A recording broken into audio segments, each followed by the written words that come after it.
എൻ്റെ പൊന്നെ, നിങ്ങൾ പെണ്ണുങ്ങളെ ഒന്ന് സാറ്റിസ്ഫൈ ചെയ്യുന്നതിന് മുമ്പ് എൻ്റെ മുന്നേ ഞാൻ മലയാളികൾ എൻ്റെ ഒന്നും പറയാനും വയ്യ, ഒന്നും പറയാതിരിക്കാനും വയ്യ.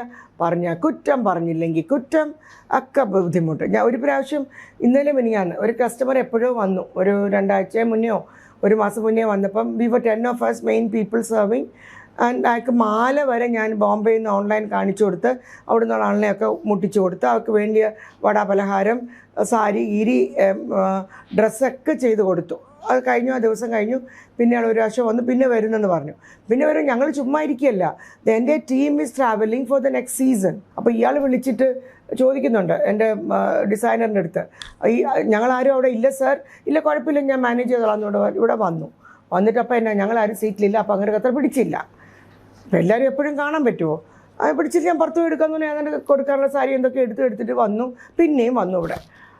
പിന്നെ എന്തിനാ എൻ്റെ അടുത്ത് വരുന്നത്? അപ്പം ഞാൻ ചോദിച്ചു, ഈ 10 കൂട്ടി സദ്യ എന്നും പറ്റുമോ സാർ എന്ന് ചോദിച്ചിട്ട്, ഞാൻ എന്നും പറ്റിയെന്ന് വരില്ല, ഞങ്ങളൊക്കെ പലയിടത്തും കിടന്ന് ജോലി ചെയ്യുക. ഒരു NRI ആയ ഒരാൾക്ക് ഒരു സംശയം, മാഡം എങ്ങനെ അങ്ങനെ പറയാം? മാഡം കഴിഞ്ഞ പ്രാവശ്യം ഞങ്ങൾക്ക് പലഹാരമൊക്കെ വെച്ച് തന്നുകൊണ്ടാണോ അങ്ങനെ പറഞ്ഞത്? അത് ഞങ്ങൾ അയാളെ കാപ്പി കുടിച്ചില്ല അന്ന് കുറച്ച് നേരത്തേക്ക്. അപ്പോൾ ഇവർ പറഞ്ഞു കൊടുത്ത് 10 കുട്ടി എന്ന് പറഞ്ഞാൽ ഞങ്ങളെയാ. ഒരാൾ അവിയൽ, ഒരാൾ സാമ്പാർ, ഒരാൾ ചോറ്, ഒരാൾ പപ്പടം. ഞങ്ങളെല്ലാവരും കാണത്തില്ലല്ലോ ഒരു ദിവസം. ഇപ്പം ഇതേ 10 കുട്ടി സദ്യ നാളെ 11 മണിക്ക് ഇവിടെ നടന്നു എന്ന് വരില്ല.